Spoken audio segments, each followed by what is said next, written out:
Well, no beer today because Evan's got somewhere to go around a school, so Hey, we're sticking don't with blame water. me on your. That's on you. I didn't want to be the only one with a beer. That's just kind of awkward sometimes, So, but yeah, you can see from the video title on the screen now. This is a video that's been a long time coming. We've mentioned we were trying to set it up for a while now. We're hanging out with Ryan Ellis and Tim Jackson, and I couldn't be more excited about this. We tried to have them on last year. Schedules didn't line up with anything. The season was over before we knew it. But this year we've got them on. We're going to be talking about this year's show, where the idea came from, what it's about. We're going to watch through it with them so they can point out cool stuff here and there and all that good stuff. But Evan, you want to say anything real quick before I do the little intro for 5 seconds? Sure. It's awesome to have these guys on. They're a part of, the Rhythm X design team. I know we're missing a few members. So we want to make sure shout out, Josh. I know he has been in there with some of the arranging and stuff too, I think. And then Andrew Markworth, obviously. And then Corinne, who does a lot of stuff with the visual design and the visual elements of the show as well. So don't want to forget them, but we are thrilled to have Tim and Ryan on to talk with us, and thank you guys for chatting with us and walking us down the show. I did watch the video, like I said, that you guys released on your own channel, talking about the show and what you're portraying and what you're going for and some of the characteristics of it. So if people haven't seen that, make sure you go check it out on their Facebook page, their Instagram. But Tim, thanks for coming on. Ryan, thanks for coming on. Just always fun to pick your brain, and in the chats that we were having, already some things that I definitely don't think about shows that way when I consume them. So I think I would credit you, Tim, for sparking that part of my brain. Yep. Before we jump in, this is the Aged Out Podcast, everybody. We're the two hosts, Michael Fantini and Evan Worrell. And comment, like, subscribe, share the video, obviously, with anyone you think would appreciate it. Facebook, Instagram, follow us there. Drum to the Aged Out Fundamentals every day. It's totally free, great practice tool, and you might make Rhythm X one day. Or if you're like us and you have old man hands, help you keep your hands in shape. AgedOutPodcast.com, grab a shirt or sticker, join button on YouTube, Patreon. All right, I'm done. Evan, back to you, and then we'll jump in here whenever you're ready. So, title of the show, Hands of the Creation. Tim, we'll start with you. Kind of talk us through a little bit of what you remember, the inception of the show idea, how it kind of came to fruition, that sort of thing. And take it away. Sure. So first of all, thanks for having us on. We enjoy the opportunity to give anybody into this activity in general, let alone the being specific about Rhythm X and what it is that we try to do.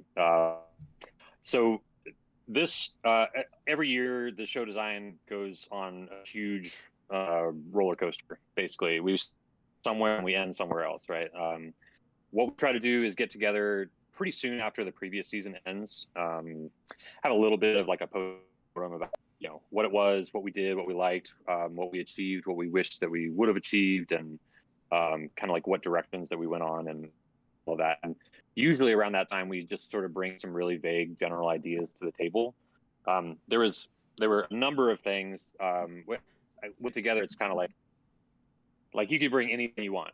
It can be a piece of art, piece of music, a movie, a play, anything that has some method of inspiring you, speaking to you in a certain way, exciting you. And the fact that the five of us have just such bold opinions of everything means that we get a lot of feedback and input. And so we populate our list of what it is we could possibly do pretty quickly. This year, we started the working title for a while was called A Show of Hands. Funny enough, like one of the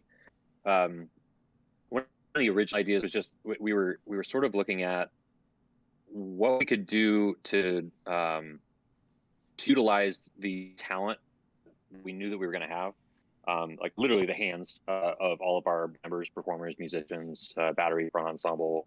We knew that we were going to have the horses to play kind of whatever we wanted, and we were looking for a way that we could bolster that talent, the personnel that we had with the show theme and the concept.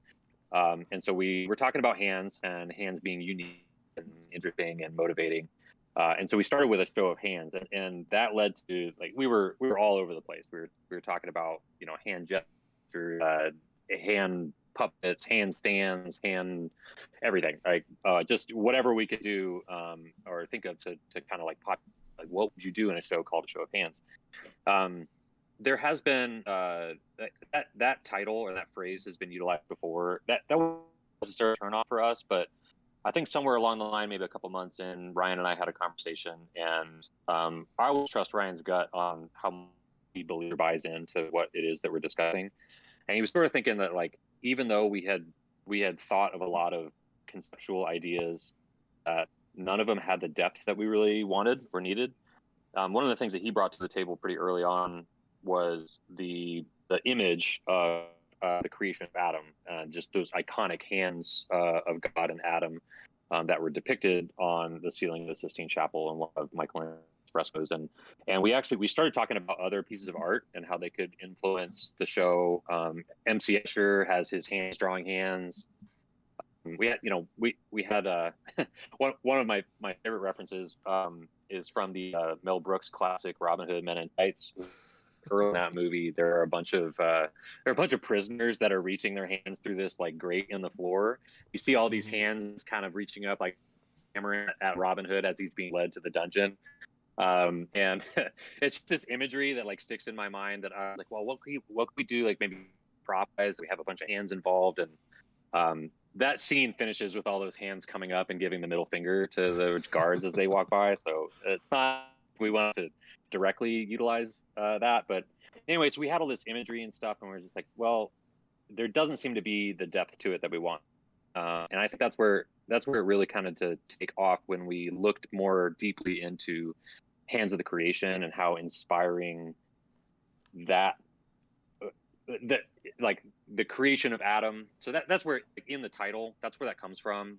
We choose the Hands of the Creation as something that would allude to the creation of Adam and that painting, which is why I worded it like we did. That may be a good opportunity for Ryan to take over and just kind of talk about like once we reach that point in our design, that's where it went from there. So yeah, Ryan, we'll segue over to you. Was that image something that you had kind of just had in your back pocket, or something you had stumbled along and the timing was right? Yeah. Well, thank you for having us. I appreciate it. Yeah, there's kind of a couple dimensions of it. My kind of system for saving show ideas is Spotify playlists. Whether it's a song or not, even if it's not a song, I'll just make like blank Spotify playlists with whatever I saw, a thing or a book or an image or whatever it is. I think the first time that Michelangelo like kind of came to me as something that could be worthwhile exploring, I believe it's in the, I can't remember the name of the ride that's in the Epcot ball in Disney World. Spaceship Earth. Spaceship Earth. There is a passing moment in Spaceship Earth where Michelangelo is like on the scaffolding painting, and my wife makes fun of me because we'll be in the middle of things and I'll just pull up my phone and start a Spotify playlist, and she knows exactly what's going on. And so I pulled out my phone and started this Spotify playlist that just was called Michelangelo. I didn't know what it was. That was like 3 years ago, I think, 2 years ago. I've had this shirt for a while that is the Hands, the creation of Adam, that I think I got at like PacSun or something. But it's some of these things like there's something about it that's intriguing to me, but I have no idea what it is. I don't know if it's a concept, if like what layer of the design it will fit inside of. Is it the foundation of a design? Is this just leads to a bit of choreography inside of a bigger concept? You just never really know. So I think the way that Tim described the process is exactly how it appeared to me. We were clearly onto something, but I actually remember a lot of the months of like July to October being incredibly uncomfortable or unsettling, maybe because I just couldn't see the show. So when we would talk about like what we were going to do, or we had these ideas, but how do they fit into the bigger scheme of what we're going to do? How do they get paced throughout the show? Or how do we justify why we're doing them? I had zero answers for any of it visually. And so it was really uncomfortable. And fortunately, we just never stopped the process of we would just present an idea, and a lot of them were really bad. And we'd be like, hey, what if we did this? And then everyone in the room is like, that's a really bad idea. And like, okay, well, now we know what we don't want to do, and someone else would do it. And that's actually a large part of how we get it. So I think, in this process, we were onto something. We had the nugget of something that we knew was valuable, that was inspiring, but it just was not clear.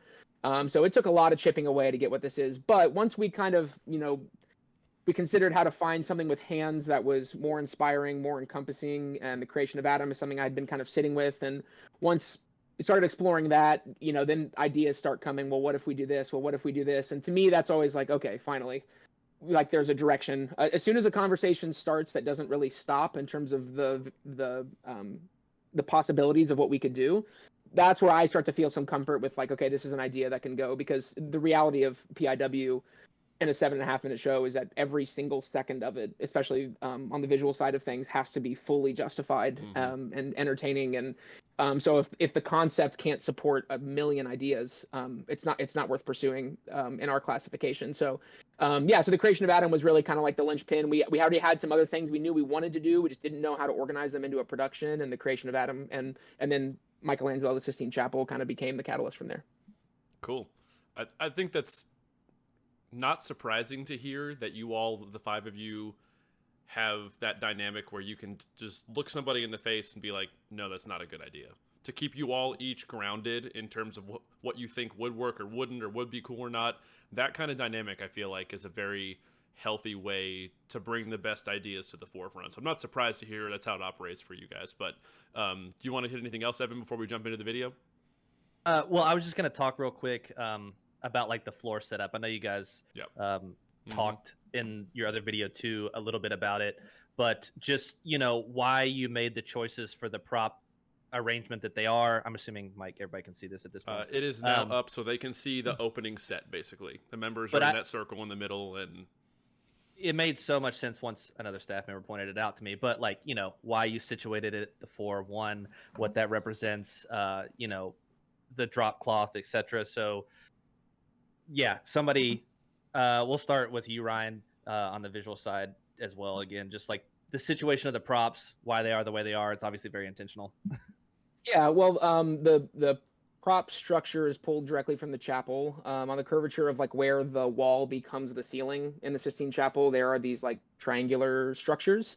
And I was looking for anything for how to figure out a prop idea or where these things could go. I mean, we knew we wanted to reveal hands, so that was kind of a like groundworking of where a prop idea could go, but that's obviously very open-ended. So pulled that structure from there. And one thing we've done with this show, which at first was a little terrifying, but actually I'm really glad we did, is we didn't do that much research into the Sistine Chapel or Michelangelo. It wasn't zero research, but like relative to other concepts we've done, like I will sometimes spend an entire season just immersing myself in a person or a piece of work or whatever.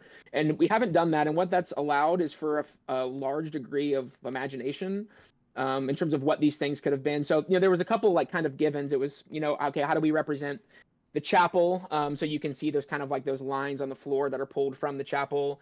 This is the floor you're looking at right now is draft like 80. So we go through a lot of drafts. Shout out to Ross Werner, who does all of our graphic stuff. He's incredible. That's actually also Ross Werner's hand on the floor. So the entire group marches in Ross Werner's hand. That alone took so many drafts. It's not real size. It's not. Yeah, he's not that big. We had to make it bigger because his hand is much smaller. But glad we clarified. Yeah, but the getting the hand to lay out the way we needed it to, given our parameters of dimensions for the performance venue, was incredibly challenging. And because we chose prop structures that didn't move, we were incredibly meticulous, because wherever these things started is where they were ending. And we had to make sure that the entirety of the drill package could function in front of them, in them, around them, and give us what we needed without causing any undue stress or constraints that we didn't want. So we knew we wanted a hand. I think we had mentioned this in the video that Tim and I had recorded, that one of the just things we kind of imagined is like what would it look like for the whole show to happen in the palm of Michelangelo's hand. So we set that up. We knew we wanted these prop structures. We knew we wanted them to be big. How many should we do? Well, the show's about hands. 5 makes sense. What if we put them on the tips of the fingers? And then we strategically choose a right hand so that the majority of the prop structure is across the timeline at UD. So there's all these like little intricate things that we do here to make sure that this setup is what it is. You also notice from a color palette standpoint, there's a level of detail to this floor that you won't be able to catch from the audience, but if you get up close to it, it's pretty remarkable what's going on. You can very subtly see Adam in the bottom left corner and God in the top right corner, and that's why there's also the slight markings of red in the upper right and the slight markings of green in the bottom left. If you look at the creation of Adam painting, those colors are represented on those individuals. So we knew we wanted a fairly blank color palette so that when we inevitably introduced colors, we could have an open landscape of what colors to introduce, and we weren't worried about clashing or anything like that. But we didn't want it to be, completely monochromatic. So there's just so many small details on this floor of references to the Sistine Chapel, the hand that's on the floor, the color palette being the way it is because of the creation atom. There's some subtle imagery that's very literally depicted there. So that's kind of where we got to where this is. Like I said, this was a very big undertaking to get this to be the way that it is now. We're super happy with how it turned out. Real quick, talking about the props here. I was talking to Adam Norris earlier on in the season, and he was just talking about logistically how fun is it to get those props set up and down on time. Because he was telling me it's like at least early on, it's terrific. Now it's a breeze. We enjoy it so much every time. I think we have a great team of people who are dedicated to all sorts of administrative logistics and the set creation that we have. And we started with a version of the props that worked okay, but it took way too long for us to put everything together. It was just in too many pieces. We've made some adjustments over the course of the season to say like, okay, well, realistically, there's a minimum time that's going to take us to put these things together, and that minimum is too many seconds. So we needed to go back to okay, how are we going to do this? And WGI, for drumline in general, we probably spend, I don't know, maybe like 10 to 15 hours total over the course of a season just working on get off the floor. And like some years that's a lot easier than others. But just on average, like every school is different, arena is different, horizontal timelines, vertical timelines, doorways that are a certain size or dimension. Like there's all sorts of complications that we try to insulate as many people from how terrifying those complications and details can be. But it's strides to the point that we feel like it's getting pretty close to being a well-oiled machine, and it's about the right time of season for that to be the case. Yeah, those are the things, the little things. I won't not to make it sound minor, but those are things I feel like your average fan doesn't think about. Like you really have to map that stuff out and figure that out and put time into it to be able to stay within your time constraints of your performance slot. So, Mike, we also benefit from everybody in the organization contributing to like the brainstorming of it, right? Like we get a version of it out there, and then like members, staff, and anybody is sort of free and comfortable within the organization to just come up or like raise their hand and be like, hey, so what if we did this? Or instead of it being structured this way, what if this thing? And a lot of that info comes from the membership because they're ultimately responsible for putting these things together and taking part. And when they encounter a difficulty with it and they say like, well, hey, it'd be a lot more efficient if we did X, Y, and Z, that's old information. Right? I mean, it's incredibly valuable for us. So we're lucky that everybody feels like they have that freedom to contribute. Cool. Yeah, and I think to second on what Tim said, the props are insane.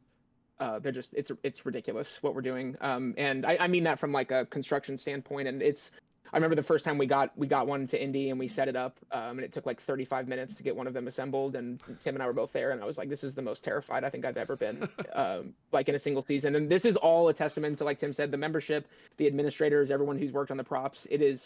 We are only able to tackle projects like this because we have dozens of people who will think through the process and put in the labor that needs to be done to allow for something like this to exist. If it were any other situation, we would not even attempt to tackle something like this. Yeah, it takes a village. Heck yeah. Takes a village. Mike, let's watch. We'll dig into this a little bit too. Let's watch up like until the battery comes in, and then like Tim, I'll pick your brain on kind of the decisions, the way to start the show with just the front, and then we'll kind of talk to that a little bit. Yep. Performing their 2025 program, Hands of the Creation, WGI Sport of the Arts is proud to present Rhythm X.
But yeah, obviously to the way it starts with like the single string or the string moment in the marimba, was that something when you guys are sitting down musically, like, hey, you saw it in your head, or take us through that construction a little bit?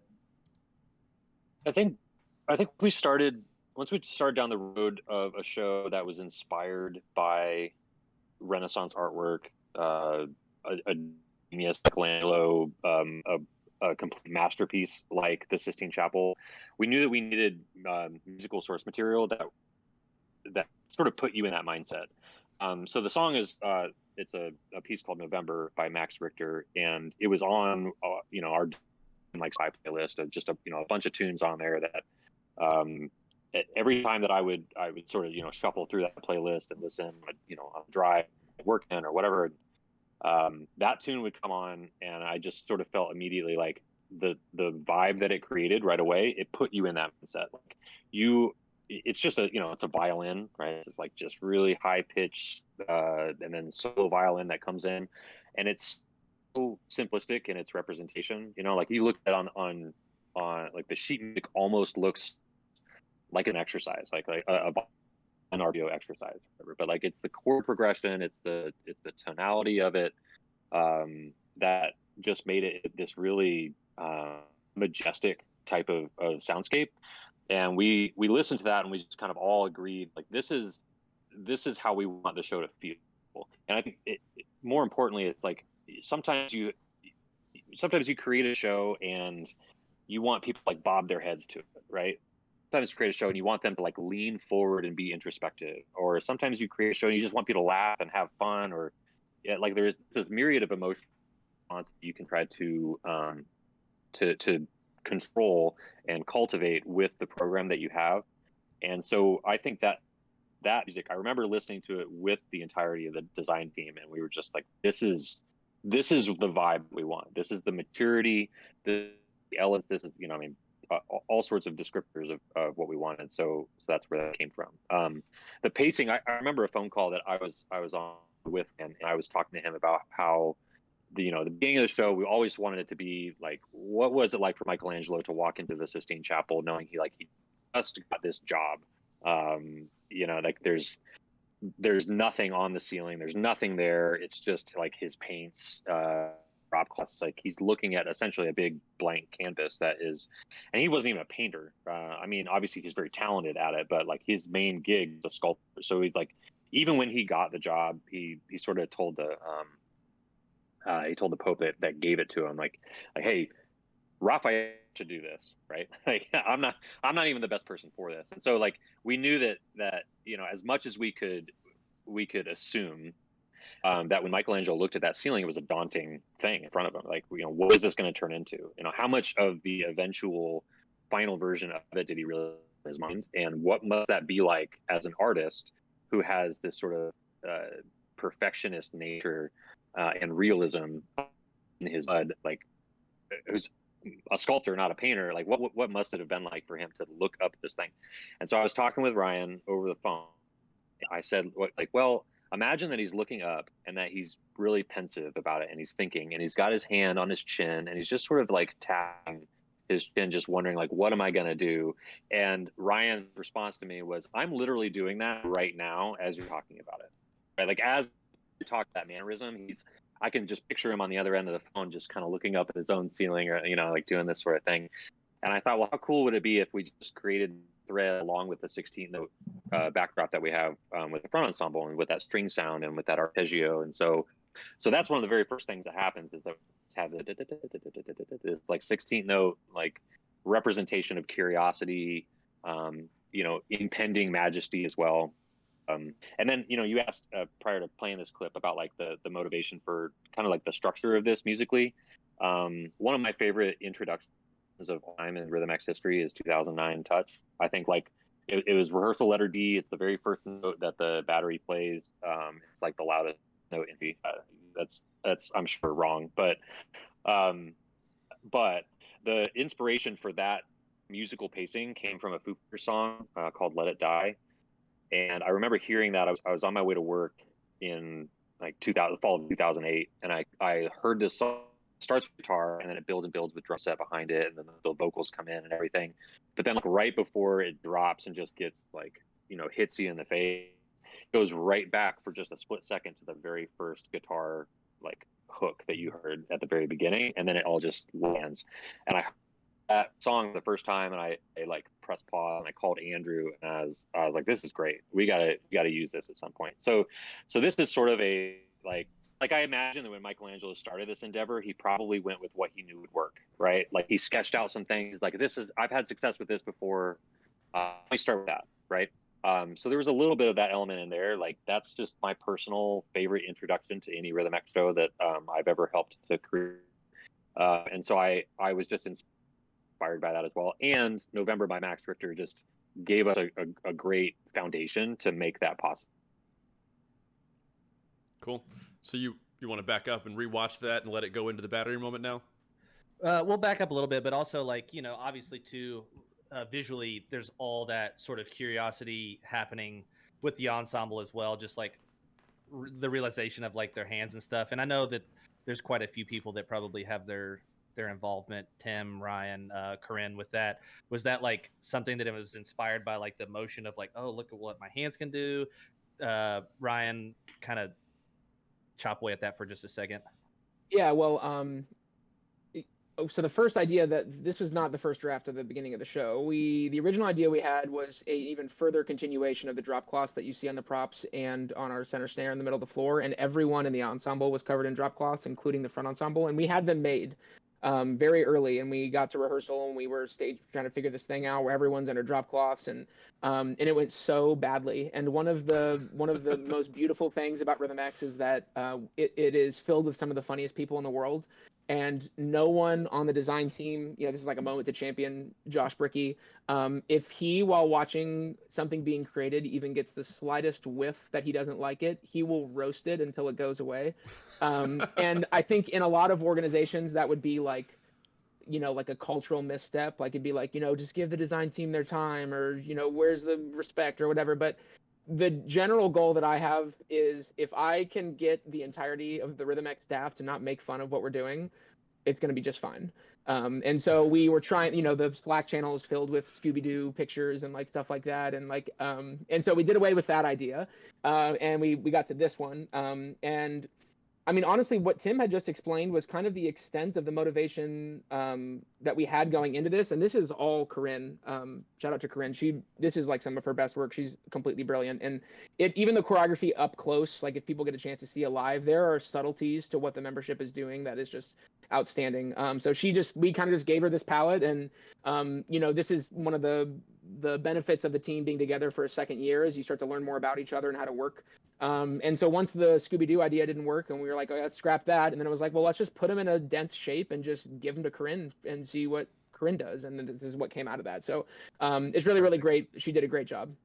I can just picture Josh. The Brickey test. What? Why don't we just give the staff drop cloths and we'll give the audience drop cloths? Yeah. You know what? And if I think it's funny, I know he's right. And so if he starts doing it and I laugh, I'm like, oh, man. Damn, back to the drawing board. He's right. Pass the Brickey test. It's really difficult to put somebody under a cloth like that, have them stand up and not look like a ghost, like on Halloween. Yeah. It's like, so yeah, the number of, like, and we would have got away with it too. Yeah. The references that we have are ridiculous. Last season we were staging something, I can't remember, that also didn't go well, and that was my first year in that position. I remember being in a car ride with Adam Norris and Josh to lunch, and Adam was like, whatever we're gonna do. No, it was super helpful. He was like, whatever we're gonna do, let's just fail as fast as we can. And that to this day has stuck with me, where I'm like, if we have an idea, we need to get it out immediately, because if it's bad, we need to know now, because we're going to need some time to put we need to gauge Josh Brickey's reaction as soon as possible in the season to see if it passes the sniff test. Yeah. So awesome. Thank God we were under all these drop cloths in November, or maybe first week in December, and it didn't take long to realize that wasn't going to work. And so we had bought ourselves some time to reimagine what this could be. Yeah. Awesome. All right, let's watch some more, and then we'll. So I went back to the very beginning. It's only like 40 seconds in, and we'll let it play through. At any point, just stop if you have a little nugget to throw in, or Evan, let me know when to stop, etc.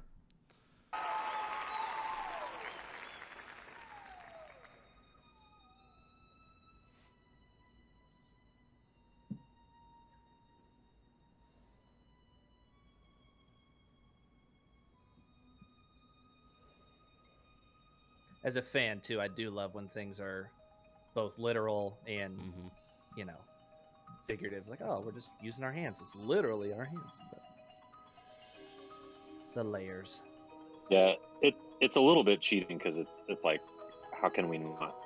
Like everybody uses their hand, but it did sort of draw a line for us. Like, well, what we do with them just needs to be specifically unique. So that helps too.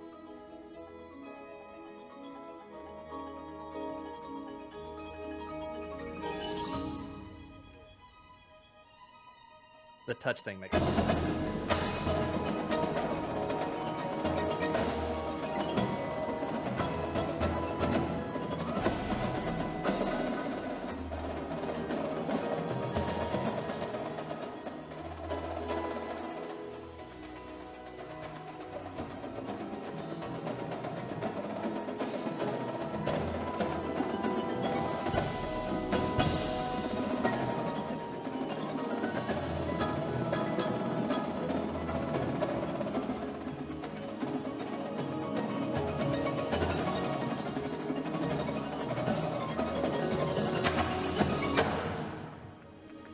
We'll stop right here. Yep.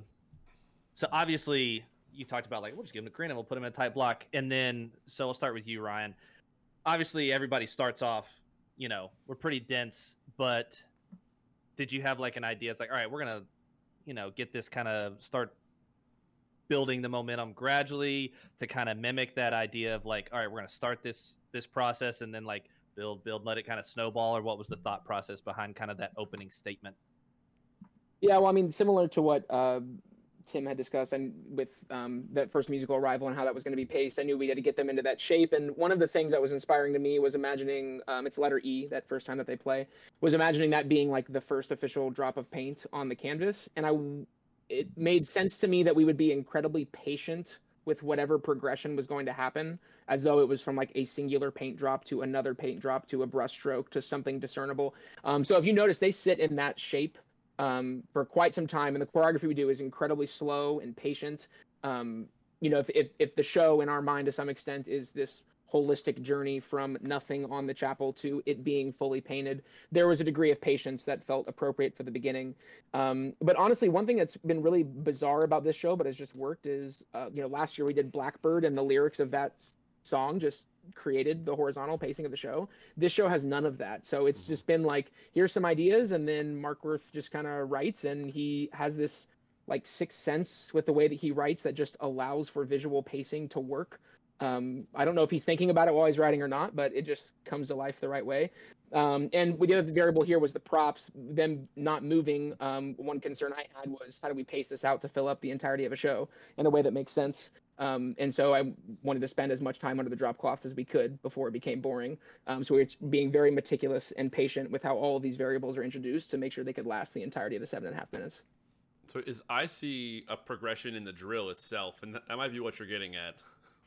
Might be what you're getting at with, like, starts out a little more abstract, but obviously by the end of that phrase, it's a lot more, to me at least, geometric. You know, you have the more readable geometric symmetrical shapes. Was that kind of that progression, how it kind of, I guess, culminates at the end of the phrase? Is that why it intentional, I'm assuming?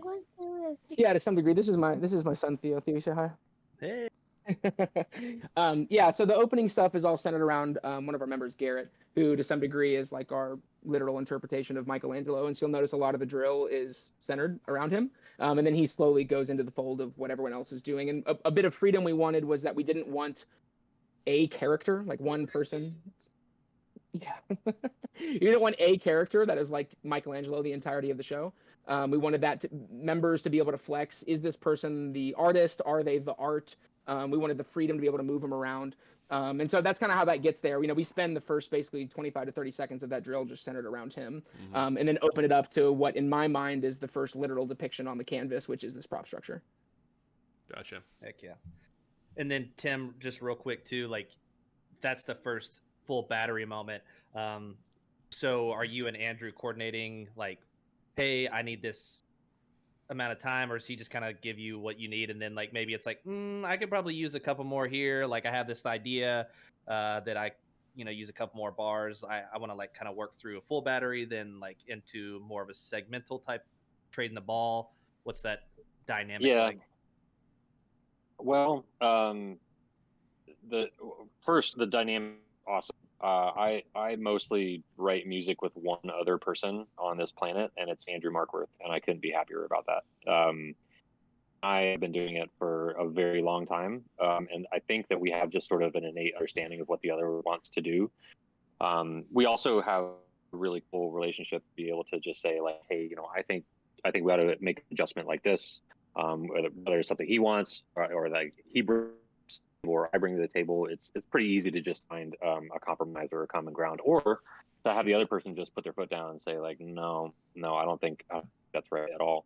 I love writing full battery. So I told him, I was like, look, I think but one of the things that we typically we do a lot is very long phrases and a lot of full battery. We play a lot of full battery stuff. And while I certainly like to be able to give attention credit where it's due to like to individual sections, and there's some like compulsory amount of well, you got to have this in your show, you got to display that, you got to just you got to do this stuff. I get it.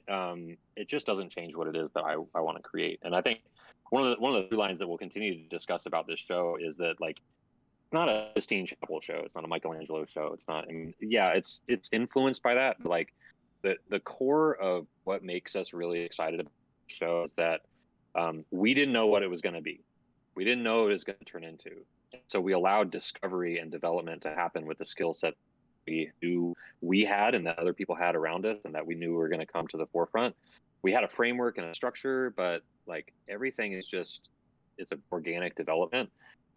Much like we imagine it would be for an artist who's just, they paint something and either they love it or they don't.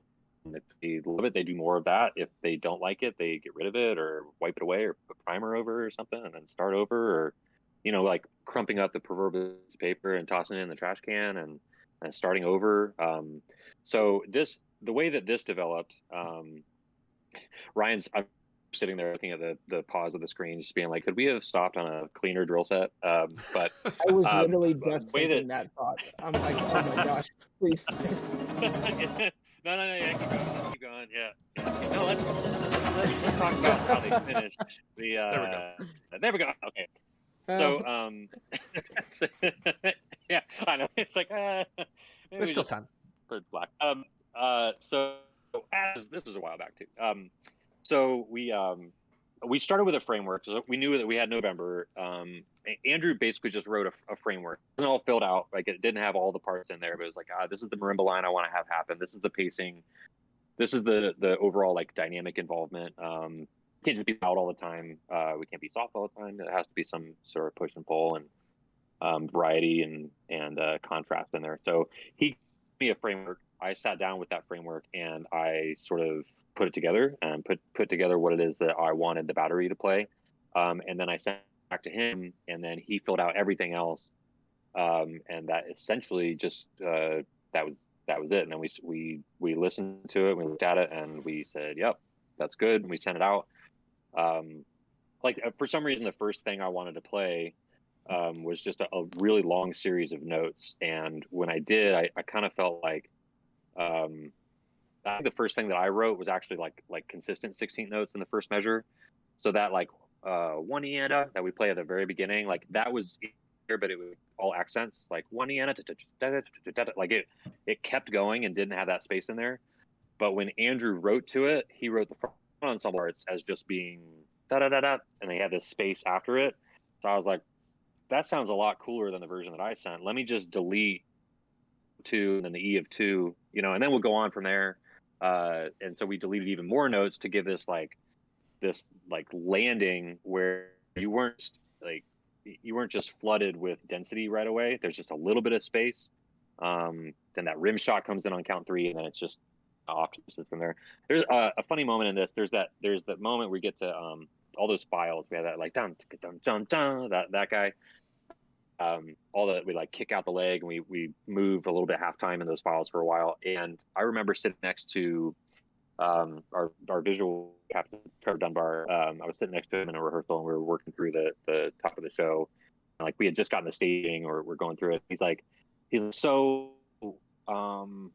that bar seems like comically easy, right?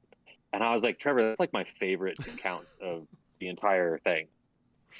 As in, I mean, at this point, I've seen all sorts of note densities, whatever rudiment you want, whatever speed you want. I mean, I've written it, maybe not all of them, but a good amount, so that like nothing's terribly like overtly impressive other than immense clarity and control, right? Like in my mind, it's not like what the notes are on the page necessarily. It's like, how good can you make them? How balanced can they be? How much focus and dedication can the members have to actually pulling them off? And for me, having that one little breath in there, just that 1 and 2 and like, it's all written at 120. We're moving a lot of times at 240, but that like 2 counts of space was easily my favorite break in there, because it's just enough of a like it's like you're controlling the breath of the audience that's watching it, right? Like, the first thing that we do is take your breath away, right? And then you have to catch it, and then you're like on the edge of your seat and you're watching it, and then we get to that dun dun dun, dun. It's like this breath of fresh air kind of thing, and then we bam bam bam bam, like all the paradiddle stuff, all the notes that go in there, like they wouldn't be as special if we didn't have a 1 and a 2 and 3. Like, sometimes you just gotta open up the a little bit before you flood back in there, so that you can take people on that ride, right? Like the drop of the roller coaster is fun if you don't get to like be absolutely terrified on the slow climb up, right? So like there's constantly that sort of cast in there. Andrew gave me a great framework to work from to create it, and then I sent it back to him. He filled it out, and it's essentially stayed pretty the same all the way since. I want to point something out for any hopeful arrangers out there that want to get into it, or those that are newer or even not newer. Pull something out of what you just said there, Tim. You were talking about fixing a moment. You had to remove stuff. Sometimes fixing a moment musically is not always about adding more to it. It might need less. So just to point that nugget out, to pull that out of something he just said for those that might benefit.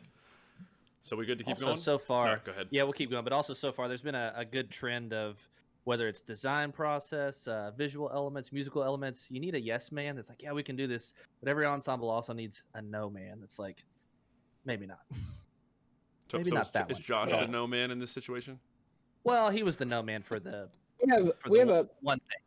Yeah, it's I mean, it only works in a system where the relationships are good enough. Like, you don't. Of course. There's also something to be said in the beginning of the creative process. That you usually the best idea you have is on the back end of like 10 really bad ideas, and if the relationship causes too much insecurity, most people can't get to their good idea because they're too nervous to share their bad ones.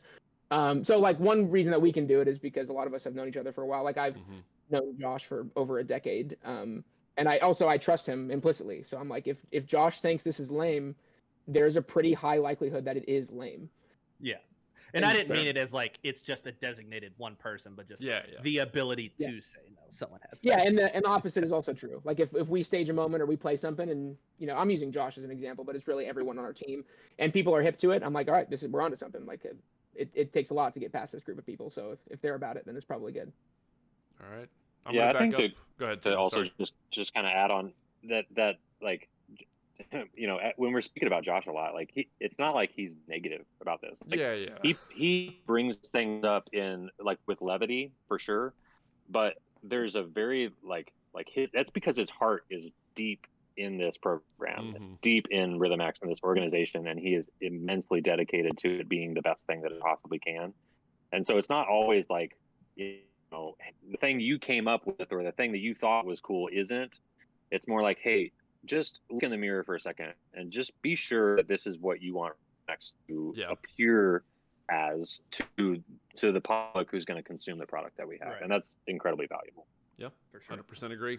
All right, I'm going to back up a little bit so we get the transition, like the music into it, and then we'll let it keep going.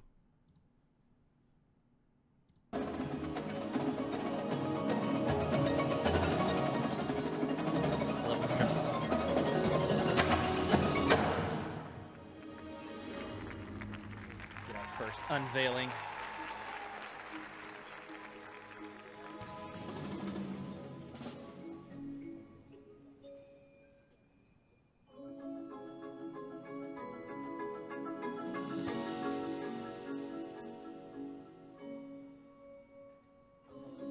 I know that this video isn't probably the most, you know, highlighted part, but I do think it's really cool how there's just that stark black in the members, and then eventually the hands too are just highlighted against that backdrop.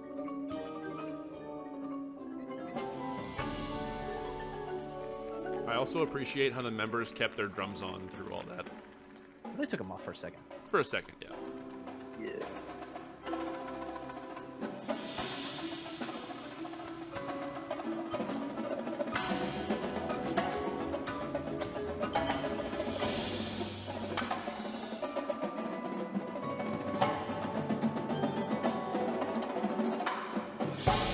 All right, we'll stop right there.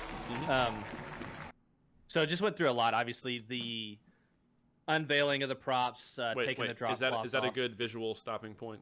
Is that did you find a cleaner drill set? They're all fine. I'm just The removal of the drop cloths, you know, the first kind of playful introduction with that one person who I'll call it on the thumb there, and then segues over to the tenors. When you all started experimenting with the props, were you like, hey, we have a little bit of experience with this before? You know, I've hinted on here, it reminds me of what was done with the shadow boxes in the Nirvana show, just the way we can use this to highlight people. Was that some experience that you guys kind of took and were like, we can expand on this? I'll start with you, Tim. I guess there's some correlation there. What we wanted to do was, obviously we had these things covered because we wanted the opening set and the opening picture to be things are covered, right? There's no framework yet. It's all just a blank slate, and we knew we had to uncover them, and so we just had to kind of decide like at what pace we would do that. And when we uncover, it sort of made sense musically, programmatically, the pacing decision to have the first prop unveiled at the end of the opener. It just kind of wrote itself a little bit. That was the sort of like that's when we'll unveil and we refer to these as the fingers. So like that's the thumb prop, right, all the way over on two.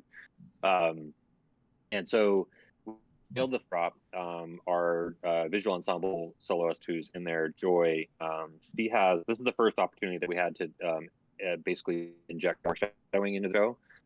So when we talk about ideas and creation of ideas, and I mentioned this in our other show description video, but just that like everything starts small and then that small thing grows into something much bigger that's sort of based on that. So she has a shaker in her hand at that moment, and she's unveiled. She has that shaker. She has a little bit of sort of like sonic space in there to perform with it and just kind of like shake it all the way down to the ground.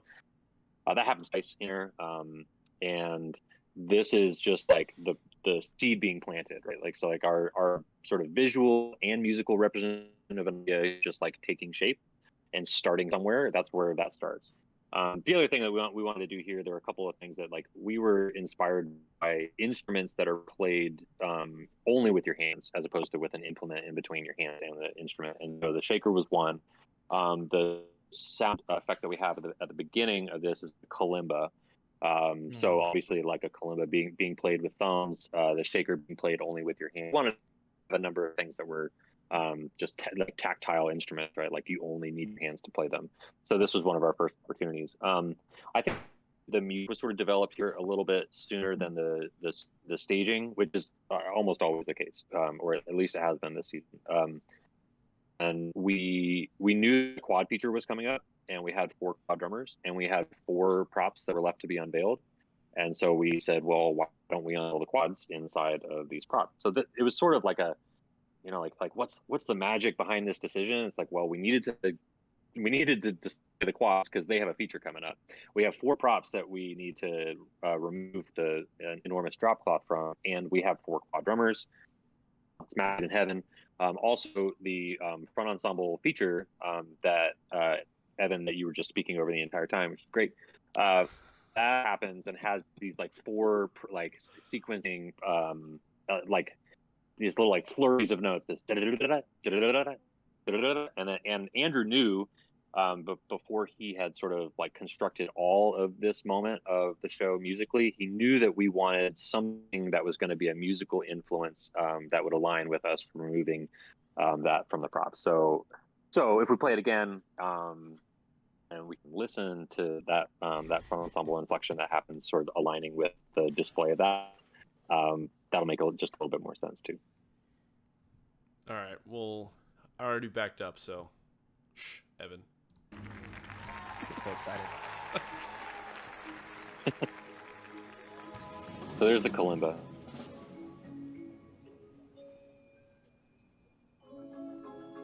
And the first shake of the egg. And the drums are for sure off. Yep. I see that now.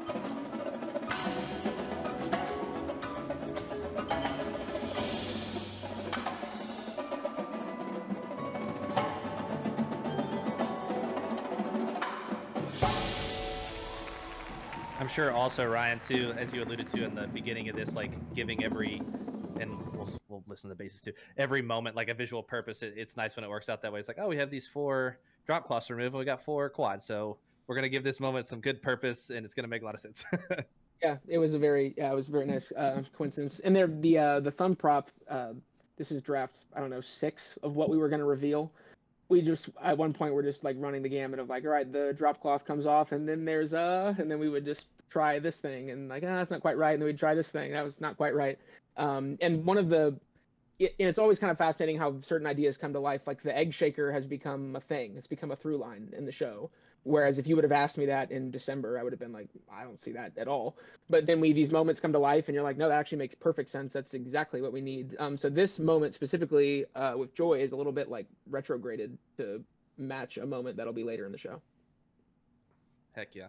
And then I know on your all social media, you had some really awesome videos released throughout the year of the quads there and their solo. They got a lot of love on the internet.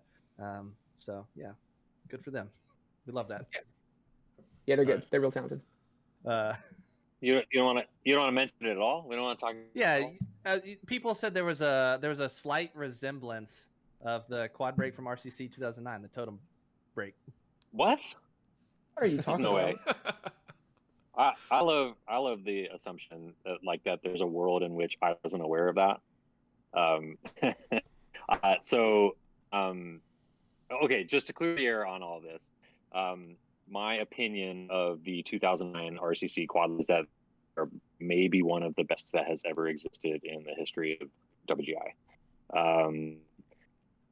I think 3 out of 5 of those guys had the pleasure of teaching. You got like Scott, Nick, Brandon, Jeremy, and Ryan, and they were just phenomenal people and phenomenal quad drummers. And that feature that they played in their closer, that totem show was insanely good.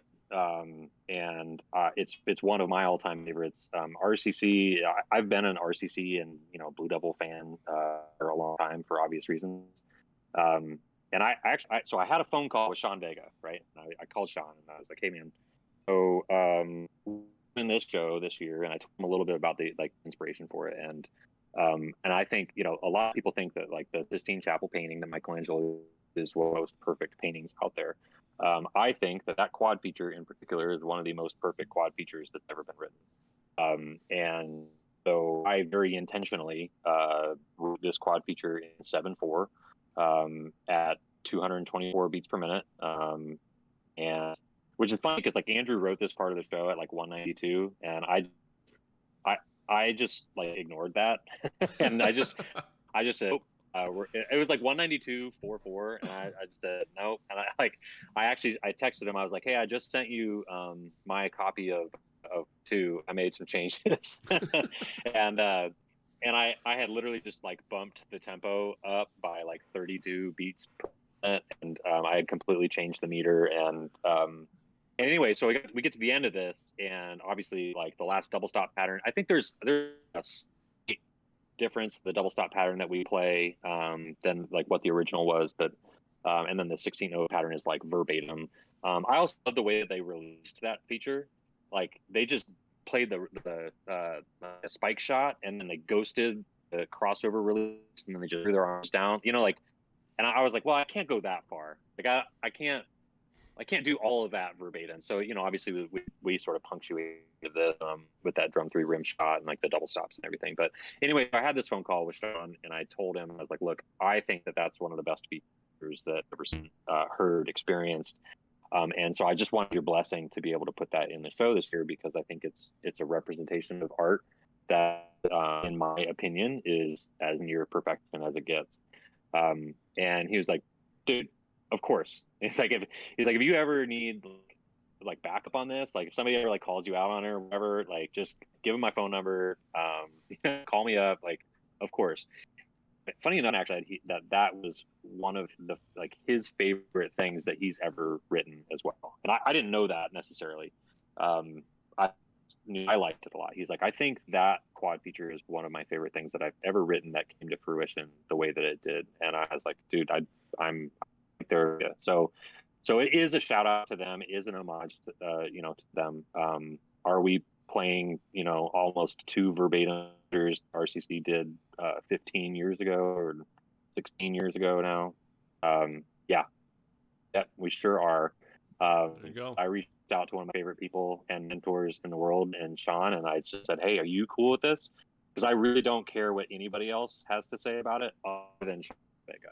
And if he was fine with it, then so was I. And our quad line is, I mean, they are exceptional players too. That they handle this sort of challenge, and they were very excited about it. And they obviously they got the sheets and they're immediately like, so, and I guess that's how there's a lot to it, but it's been great. The whole thing has just been a lot of fun to form and give a tiny little Easter egg that is not so tiny at all, and everybody understands where it's coming from. Heck yeah.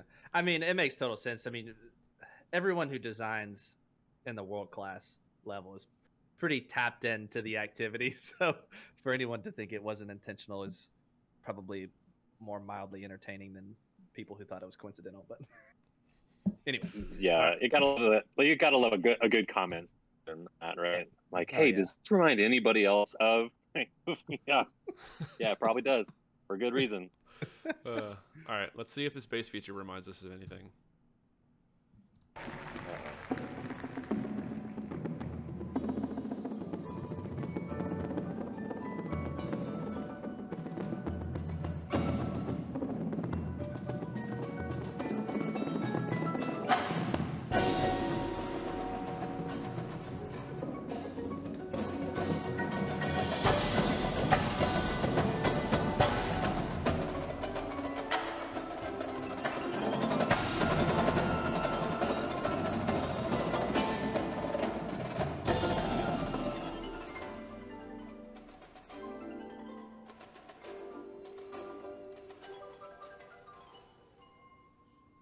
All right, let's pause there for a second. So obviously, base moment, great. I don't want to shortchange any section or any one moment of the show, but then we have obviously the interactions going on with the visual ensemble in the props. That's kind of like another big full ensemble moment visually as well there, Ryan, where there's a lot of motion in the middle, and then there's also the exterior motion. Did you feel like you had to create like a balance or some little bit of separation between like the middle of the floor and the outside of the floor, or kind of what's a little bit of the thought on that? Yeah, well, one of the benefits of the prop setup is that it basically frames anything we do. So if we use them in their totality, we can pretty much put a moment anywhere on the floor and it's a frame. At this point in the show, from a prop standpoint, we have kind of like, we're in like full exploration mode. And this is another moment where, to I guess show how the sausage is made a little bit. We knew this glove moment was coming up, right? So that necessitates a certain number of people behind the props, and then the logistics just puts individuals back there at a certain point. And then we're like, well, our VE is extraordinary, and Corinne is extraordinary. So it's like, all right, well, we have them back here. We have 10 VE, we have 5 props. So, it's just one of those moments where you're like, all right, Corinne, VE, let's see what we can do here. And so they come up with drafts, and we were fine. And everything before that, that's my personal favorite drill of the whole show, is the section that leads into the end of this movement. And Tim was rolling with this idea that got scaled down slightly, but is still a little bit present, of just like an extended left hand motif. And it's a base feature kind of for the beginning, but then individuals start adding on. And if you'll notice, they're doing a lot of one hand stuff, but shout out Scott Johnson. I remember every time when I was at Blue Devils that we would do anything one-handed, it was like a rule of his that you had to turn the playing hand to the audience. So we'd always go to a 45 to show that hand off. And so then I started rolling with that idea. And then I was like, well, 45s are interesting. Like, that's not really an orientation people spend a ton of time at. So then I just started writing like set by set. I'd put a turn in and another turn in. And I remember writing this, and Trevor, who's our visual caption head, was with me when I was writing it. After I had gotten to like the 8th or the 10th turn, he's like, are you going to keep adding turns? And I was like, I think I'm actually going to put more in.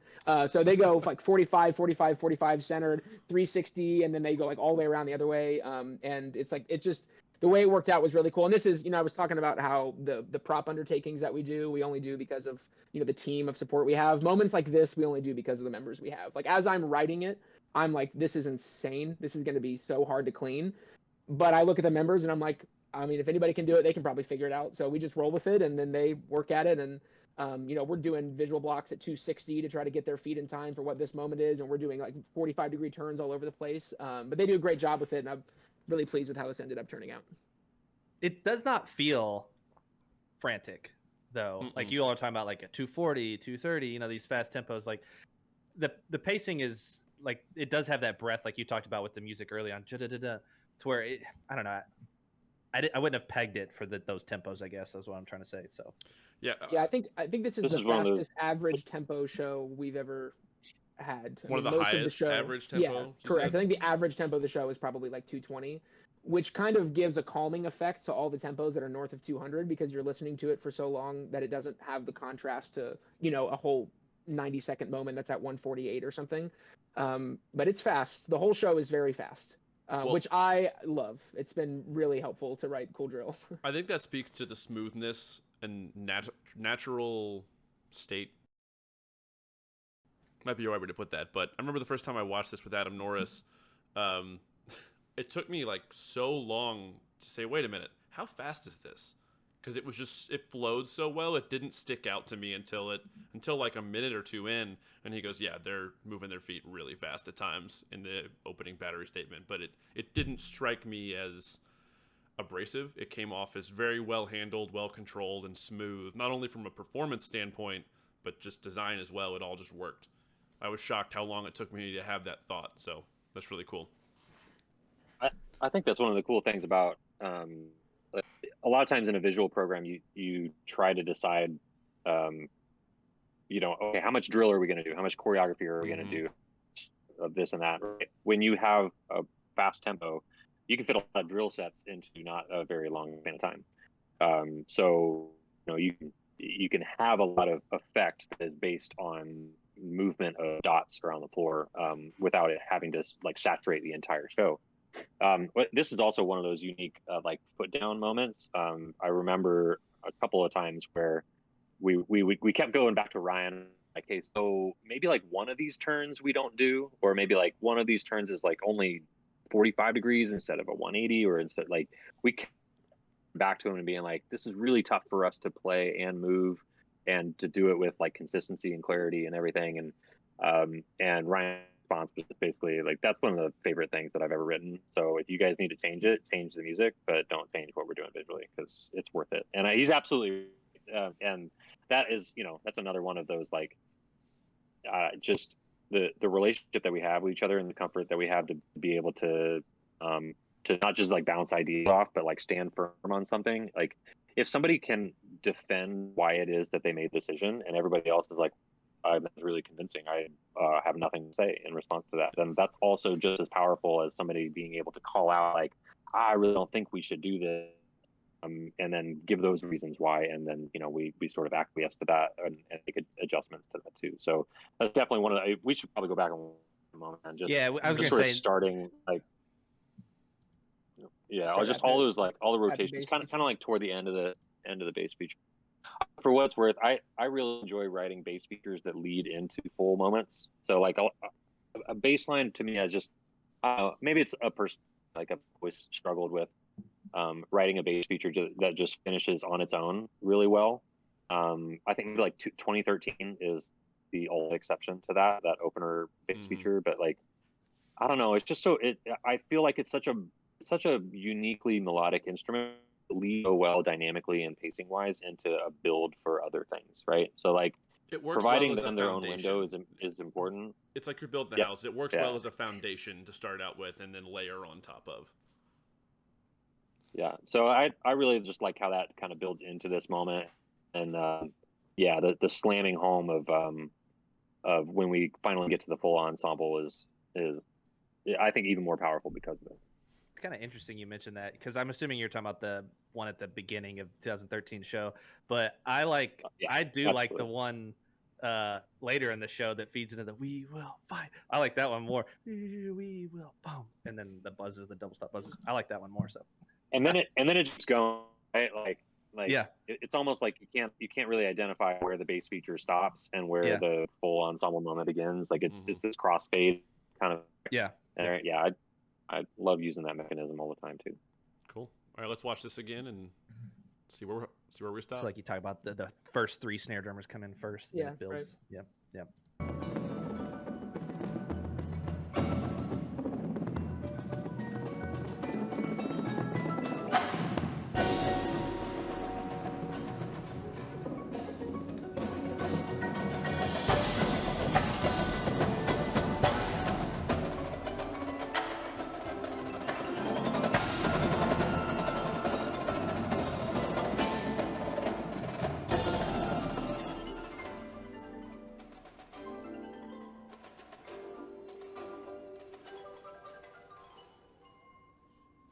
Those 7-strokes were also those are also really good. So, 7-stroke rolls. Yeah, they're totally still on the show.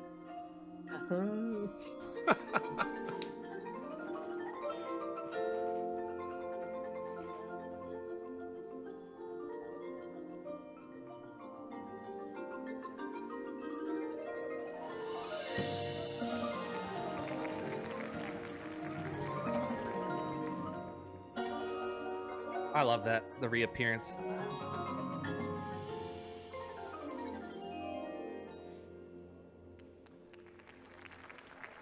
Quick pause. Go. So kind of visually there, Ryan, too, there's a lot of, kind of that mysticism with the keyboards as well, like this very just playful writing that's happening alongside what the cymbals are doing. Was that an idea you guys kind of had, like, hey, like, we have these talented members as well, like, we can use this? Was this a concept that like we led into the cymbal moment into the props?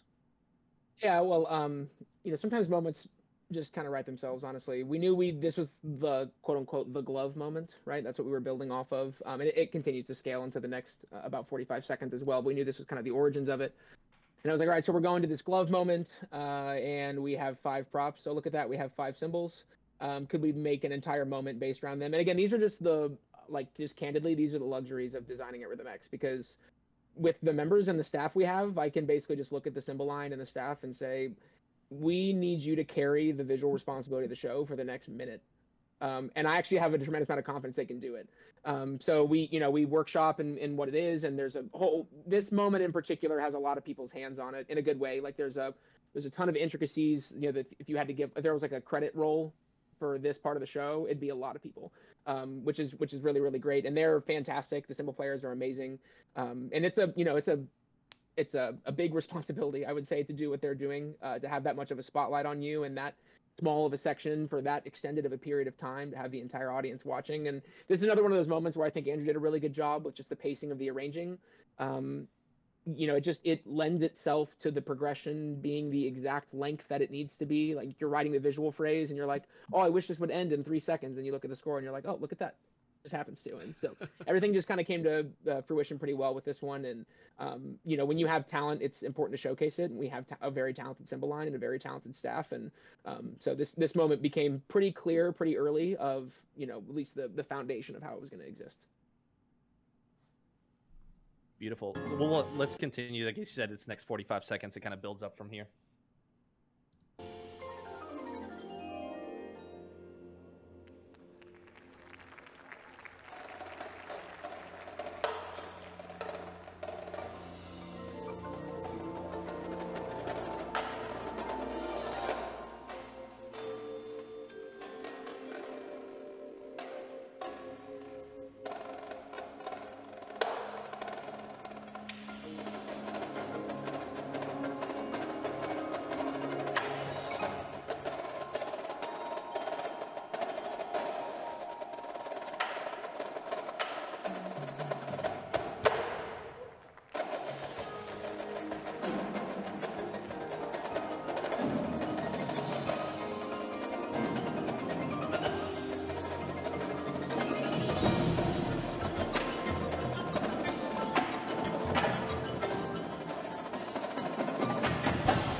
right, pause real quick.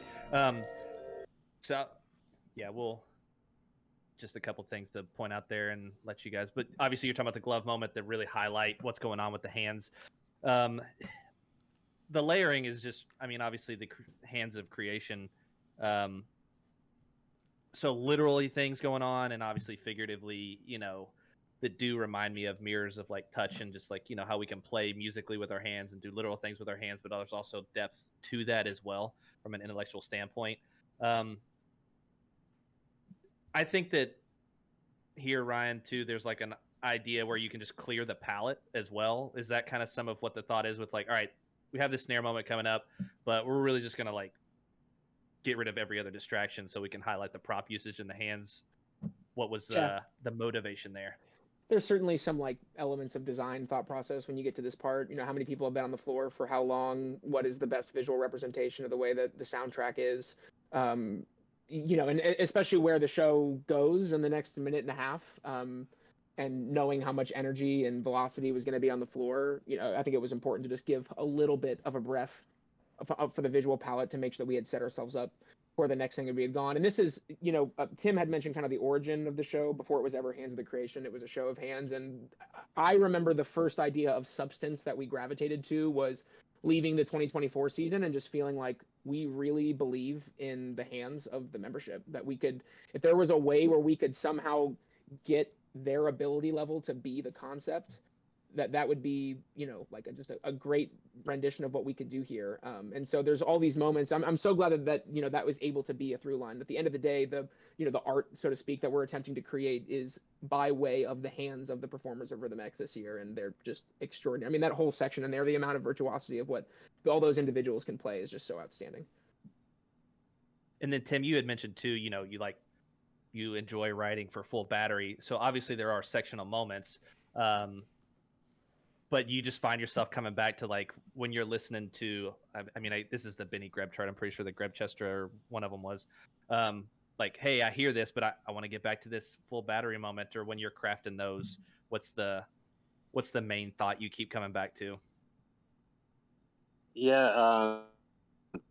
I do love the sound of a full battery. I think, and we'll get to the Greb Orchestra stuff here in the closure, which is presentation of this whole concept too, but again, we're trying to represent how an idea comes to life through some element expanding and growing into something else. In the opener, it was the strings, right? Like that string arpeggio provided this framework to turn into what the full ensemble sound was.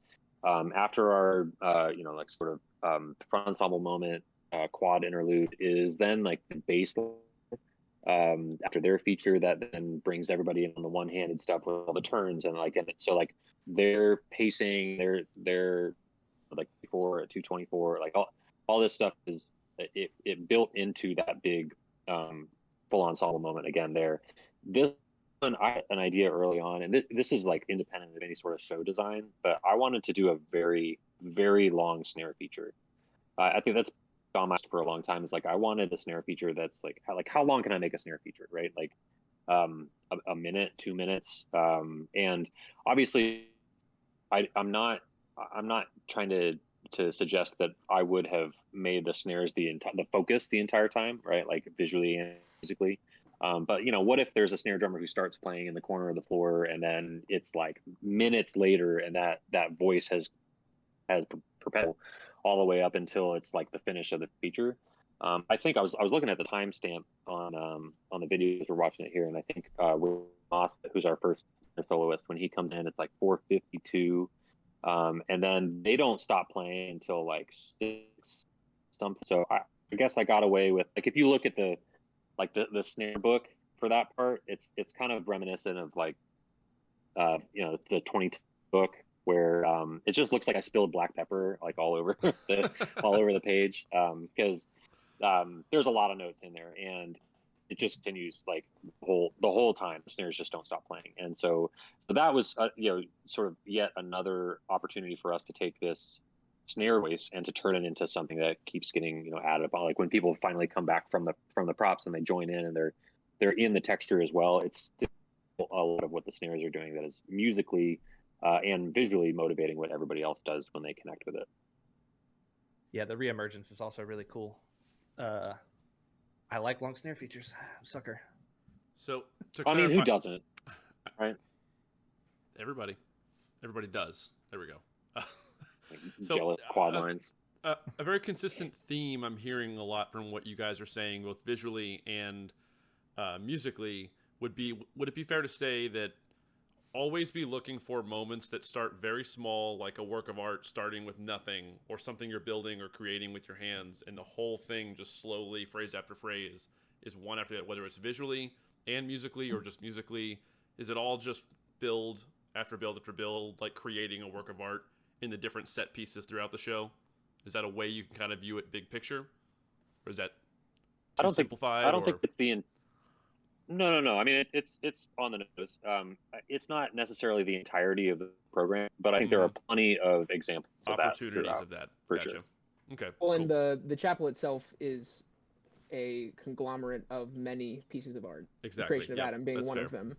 So there's a sense in which there's the macro layer of the show happening, right? Or the Sistine Chapel being painted, which was in all actuality a sequence of multiple things being painted next to each other.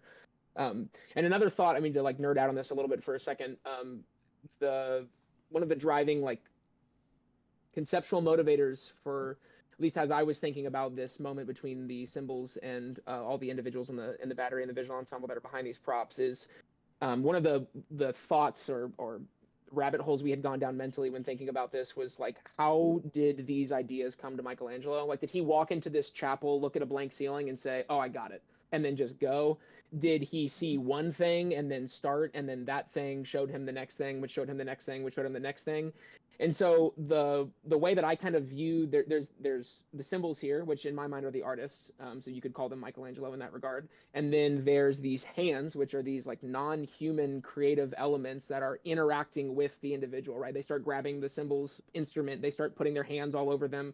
And I think anyone who's gone through a creative process, there becomes a time where it just starts happening, and it's not really like by your thought process or willpower or something. It's just like that idea obviously leads to that idea, and I have no idea why, but these things are just like communicating in a certain way. And so that's kind of like the conceptual backing for what this 30 to the 40-second symbol feature is here. All right, let's watch it again, and we'll stop it As when a- we need to. Go ahead, Tim. I was just going to say, as a quick aside, that we often get this, like as you start to maybe try to like deconstruct the show or say like, this is what it's about, we should look at this, or this is the thing. That question of like, what's your show about, it can come across as, well, that's not what we're trying to answer. Like in any designer in this activity, like any show that you create, like a lot of times you're trying to find a route through design that provides you with joy, because when that's how you integrate with what it is, that brings you coming back, right? Like that's what makes you want to, like, you keep developing, you keep detailing, you keep changing and modifying so that it becomes a better and better experience for everybody. So it's not just like, like if we were lucky enough to have Michelangelo at the table right now and be like, so dude, what was the Sistine Chapel? Like, what was that all about? Like, you imagine the response that he would have to you, like are you kidding me? Like, what? It's not like, that's not a question worth thinking or conversing about, because It's not just it's one the thing. experience of being it's the experience of being in the room and just witnessing what the artwork is. That's why it was created, right? So we wanted to channel that as much as possible in the process that we went through. I'm definitely guilty of I would say not keeping that sometimes at the forefront of my brain when I'm watching shows. Yeah, me too. Because Well, like I have like my own expectations of like things that I want, but I'm like, well, it's not really about what I want. So, And there's a real sense. Well, I in mean, which it is. there- It is. I think there's no, you're good. With this show in particular, so you think about the Sistine Chapel and how old it is and how long it's been relevant, and yet if you asked anyone to like explain what it means, I mean, you could give some descriptors of what's on there, but if you had to explain like why now, why does this piece of art stand the test of time and other don't, I mean, it's a conversation that can literally last hundreds of years. And so like for me, there's a real sense in which if the show could be explained in a phrase, it's almost like not even interesting enough to pursue. Because I mean, first of all, we have to sit with it for a minimum of like 10 months. And so if it can be fully understood in a minute, what are we going to think about for 10 months? It's going to get so boring. And so I think there's like a real and to that point, even when we're creating, I try to not put myself there. I mean, there are times like I just did, I could explain to you what certain moments mean. There are other moments I could not tell you what on earth they mean. I could tell you that for whatever reason, the variables that set up the moment in which we were creating it made that feel like it was the right thing to do. And I'm just comfortable enough with the way we felt when we made it to say like, yeah, that's right. And I'd have no idea why. But when I watch it, I feel the way I feel like I should be feeling. And I have enough trust in the people around us that if we're all feeling good about it, we have discovered something. But I think there's a very real sense, and this is a little bit of the metaphor of the drop cloth at the top of the show, that like veil between what, the creator, the artist, whatever, and their creation or art, it kind of always exists. And it's challenging at times to justify why you're inspired by what you're inspired by, but it just is happening, and you just, you either follow it or you don't. We're gonna happens clip that organically, and we like it. Yep. Yeah. I want to jump down that rabbit hole so bad, but for the sake of time to get through the rest of the show, we'll save that for the actual podcast we do, and we'll get real deep on that stuff because that was awesome. I like that a lot. All right, let's keep going and let the show keep going here.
And this is the payoff from the seed that was planted with the shaker earlier, Tim. Right. Ideally. Yeah.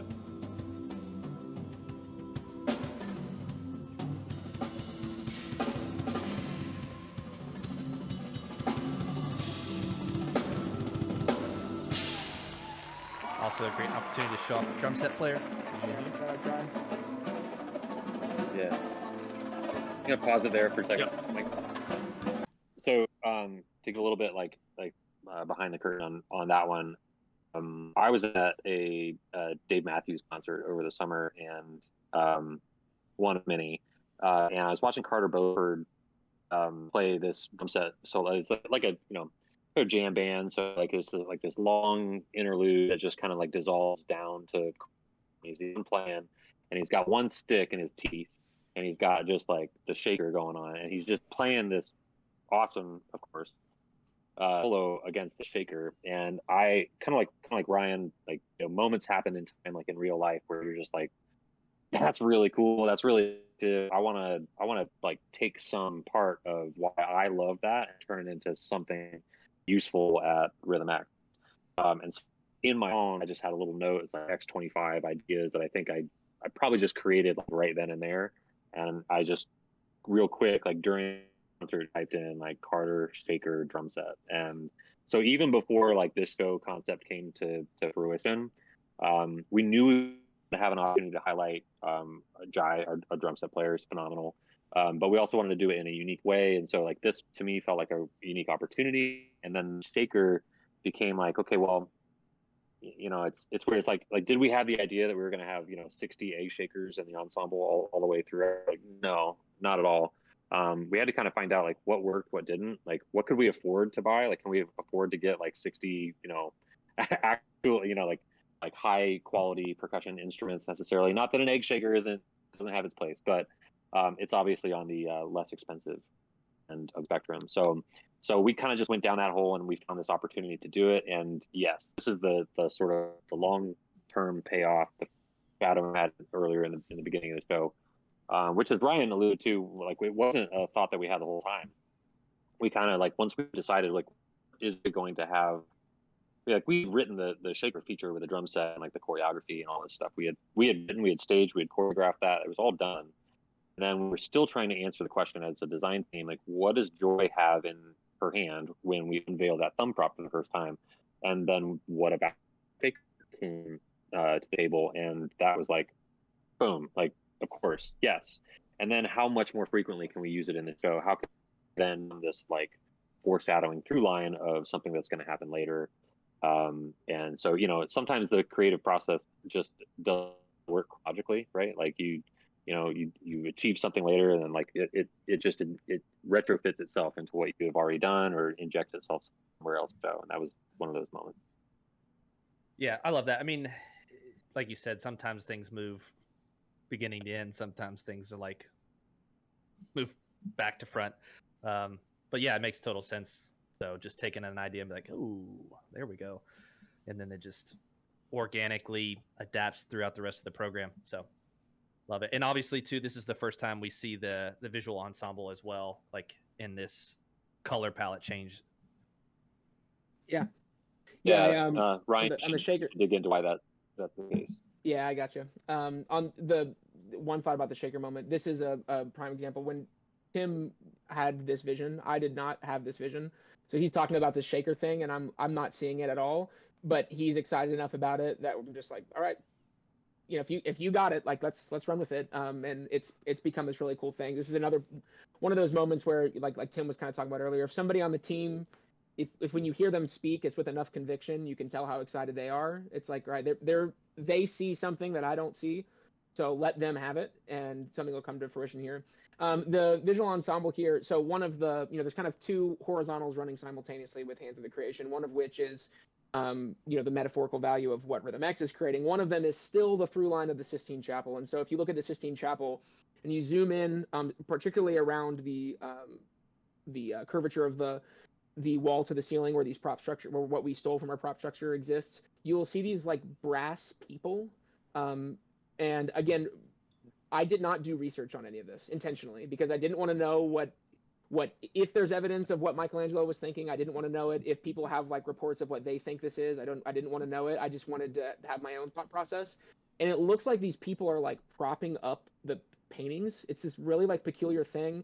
It's something that you won't even really notice if you just glance past most of the frescoes on the Sistine Chapel. You will not notice these people, but there are these individuals all in like the framework of the chapel, and they look like this. They are these, like, I call them like the brass in-betweeners, where they're just like holding up these paintings. And so one thing that we were still trying to do in the way that we wanted to was, if you like we are right now, if you're looking at a video and you look at the first set of the show and then you fast forward 30 seconds and you hit pause and you fast forward 30 seconds and you hit pause, does the chapel in some way feel like it's coming to life? And so this is the next degree of, as though this part has now been painted. These people who, in my mind, prop up the frescoes that exist on the chapel are now with us, and they're on the floor. And so that's kind of what motivated how this moment came to life.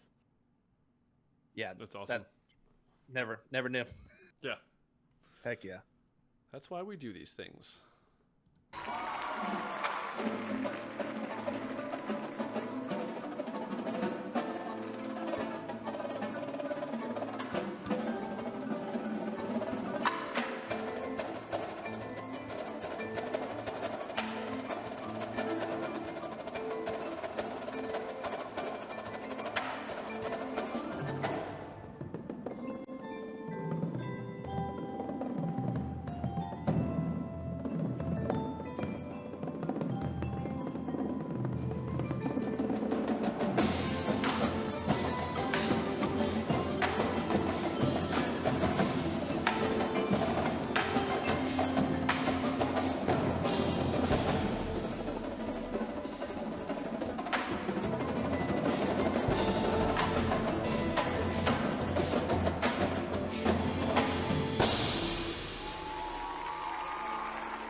So we get to the end. Obviously, that section 2 was kind of a lot of trade-offs too. We had the quad moment and the snare moment and the bass moment into the build back into the full ensemble. We have the, as I think you said, the in-betweener people. Is that what you called them, Ryan? Yeah, that's the nickname. Yeah. They're integrated with the whole ensemble. Then they're surrounded around the prop. And I know too on your other video that you all talked about that you released, at some point, Michelangelo had to say like, all right, it's done. Like, I guess you could keep painting and painting and painting and just keep applying more paint and more paint, but eventually, like, just like, all right, done. When it's done. And so that was kind of correlation to the end of the show too. Like, it almost feels a little abrupt intentionally, just because like you got to end, like, got to call it. Is that something that, Tim, you guys like thought about from the beginning, or were you just like, we got to call it? Here it is. We're done. Well, I mean, yes, no. I know exactly the sort of the phrase that you're referring to that was in that video, and I mean that's not that I consider every season.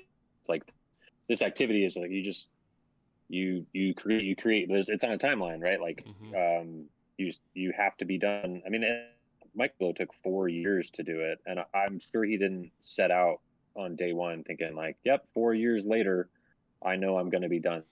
And but we know, right? Like every season that starts, we know like the last night, like when it's going to happen and when it's going to be done. And one of the things that I think about a lot, I guess to answer your question specifically about the show, no, I don't think we ended it with the hope that it would feel abrupt. I do hope that people get the feeling of like, oh man, it's over. Like for sure. Yeah. That's the emotional response that we hope that people have every time. Everybody has that desire for their group, their program.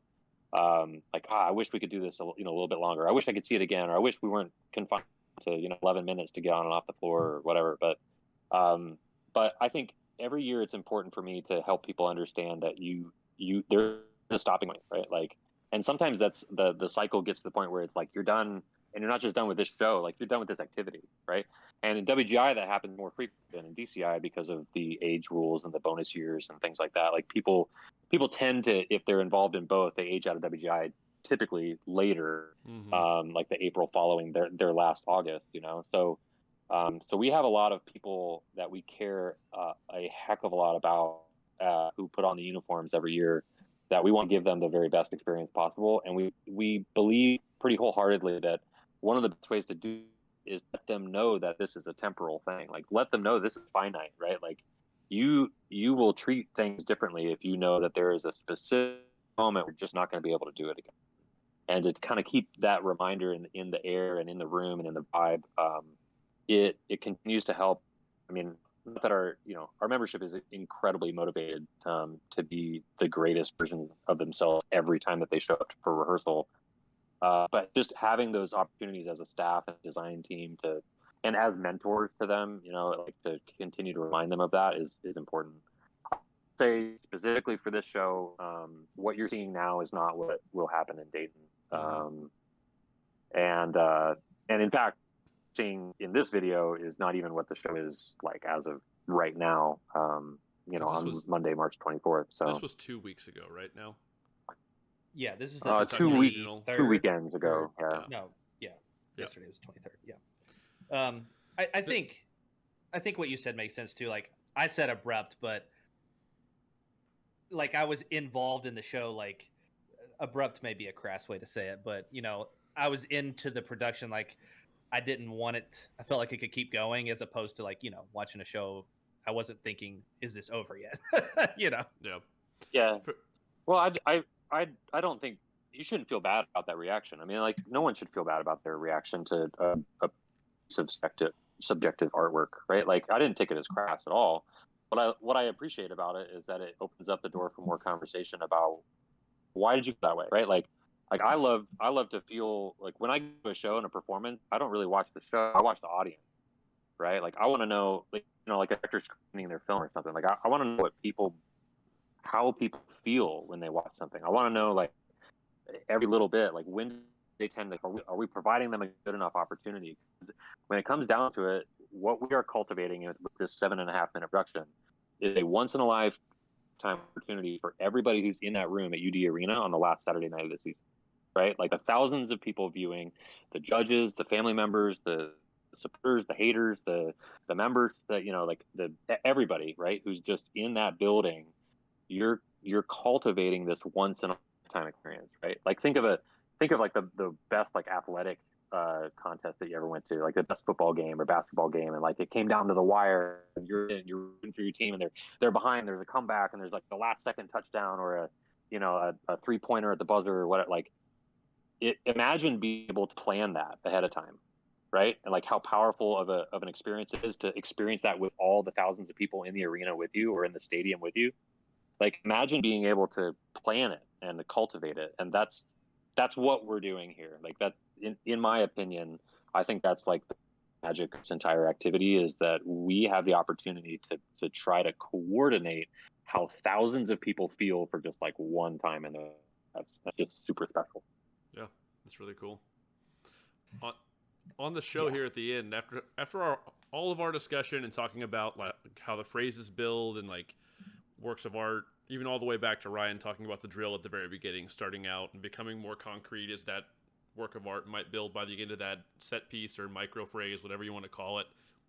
I view the last phrase here through a different lens a little bit now after all that conversation of, all the moments throughout the show built these mini pieces of art with that Sistine Chapel being made up of multiple different paintings. It kind of, each one builds throughout the show on its own, like working on each painting. And then it's a culmination of like snares to quads to basses to full battery. Like this is all of it working together to create this whole thing that's like the climax of it. I just kind of had that realization after all the talking we were watching that. It's really cool. Is that something you were going for? Or is that just kind of my own interpretation in the moment here? No? Ryan, you can feel this one. Well, honestly, Mike, I think this is one of those things like we there's a sense in which it doesn't matter. Like if what we were trying to do, like if you watch it and you feel that way, that's kind of what we're trying to do.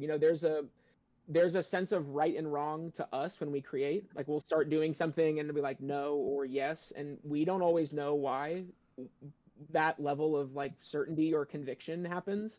And one of the amazing things about most pieces of art, like if I asked you what is the Mona Lisa about, and then if I asked 10,000 other people, I would hope that 2 people don't say the same thing. Right. Because if the art is good enough, it will encompass a depth that is like, just everlasting in that regard. And so it'll be interpretable by different people with different sets of experience in their life that have led them to experience that art, essentially. Yeah, right. Yeah. And one of the, I think one of the encouragements maybe I'd have to all audience members, not even just for Rhythm X, but for anyone who's going to like watch, championships this year, be okay with the fact that when you watch a show that it might mean something to you that you don't even know if that's what it meant to the designer. But if while you're watching it, you're like feeling things and you are feeling confident that there is meaning in whatever way it is, then that's like more than enough. Like some of my favorite shows that in WGI history, I'm certain that if I sat down with that design team and told them what it meant to me, they'd be like, okay, like I'm drawing something from it that they may not be, but that's like, okay, that's okay. And it's to be expected. And it is the phenomenon that typically justifies what is a great piece of art and what isn't. If you look at like a picture of like a crude painting of a table with a balloon on it, you're like, oh, it's a birthday party, and like, that's what everyone thinks. But if there's enough depth to what's going on, it can elicit a whole range of meanings. Man, we got to do another podcast after this because I have so many questions still. But go ahead, Tim. Yes, I was just going to say, you did a podcast recently where you were airing some grievances with like the state of the activity and things, or showed as ins and mills, and we were texting a little bit back and forth about that because I had paid attention to it and I listened to what you guys said, and I kind of felt like the conversation is maybe not necessarily like what people should be doing with their designs, right? It's not, everybody should feel free to create whatever they want, right? Bring it to the table. That's the beauty of this activity, is that like you can do anything that you want. It's not up to anybody else, within the confines of the rules and everything. But the conversation I think might be more, and like you said, we could have this at a different time, but might be more like, like how unfortunate it could be that people feel mandated to design in a specific way, and I think that's the toughest thing about the Repeat subjective that last activity sentence, that Tim. we're in. It cut out. Repeat the last sentence. Sorry, it cut out when you. Oh, I'm sorry. I said that I think the unfortunate thing might be that some designers feel mandated to construct a show in a certain way in order to get credit. Gotcha. So, that I guess, just to like kind of piggyback on what Ryan was saying before, like it's just really important for people to feel the free to believe in their own product and to find more ways to believe in their product, because when it's authentic like that, not only are you more engaged in developing it and making it the best that it can be, but it tends to speak more to more people when you engage in that process too. Yeah. I think that, I'm just going to go ahead and chime in too on that with like our conversations, our text conversations. I do appreciate when, I read as many of the YouTube comments as I can, because I mean, we're not getting that many, so I can read them. I appreciate when people push back on things like I'm not above reproach in any means. And I do recognize a lot of the times too that I have this inherent bias or like inherent draw to a show that's just like a lot of the playing and the music. And I'm not watching it from like a lens of a designer. I'm just like, play well, please play well for me.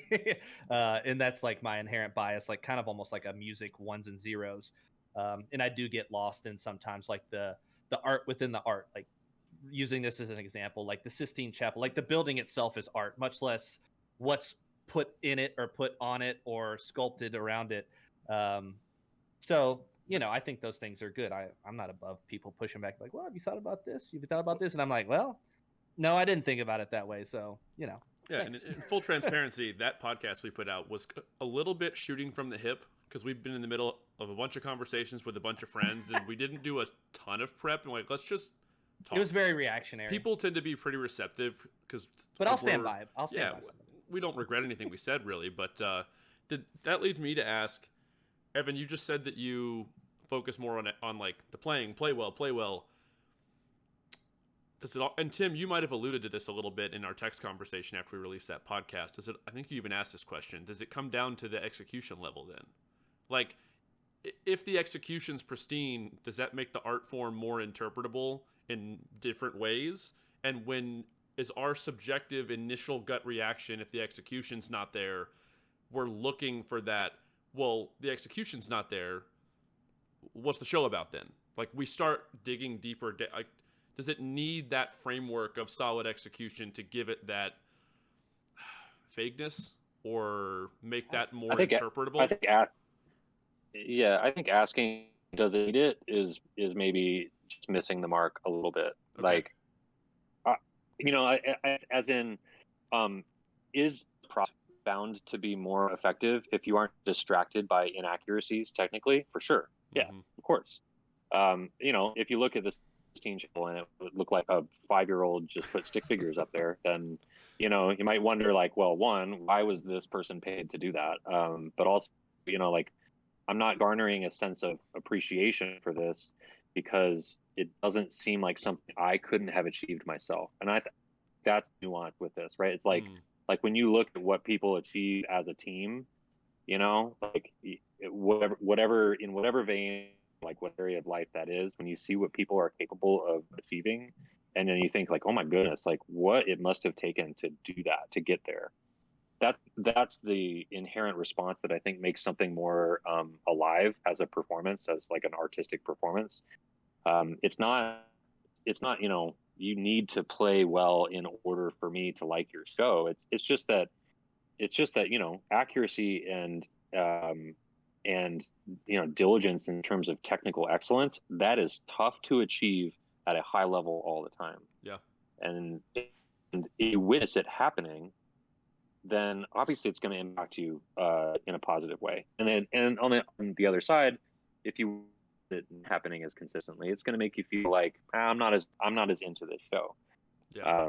So I think I think it's a valuable conversation. Like, when Evan, you mentioned like, I'm okay if people are like calling me out on this thing, or like we don't regret what we said, or I don't think you did at all.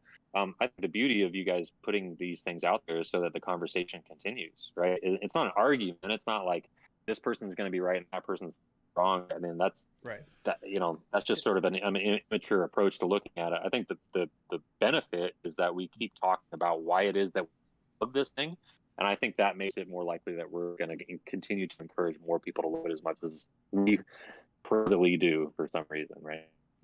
Yeah, well For said. Dude, yeah, we're gonna We have fun. definitely need to dive deeper into this in a future podcast. But it has been an hour and 48 minutes of recording at this point, and I'm You guys extremely have hungry. some editing to do. Lots of editing. Especially if I want to put this out tomorrow. I need to eat some food and recharge.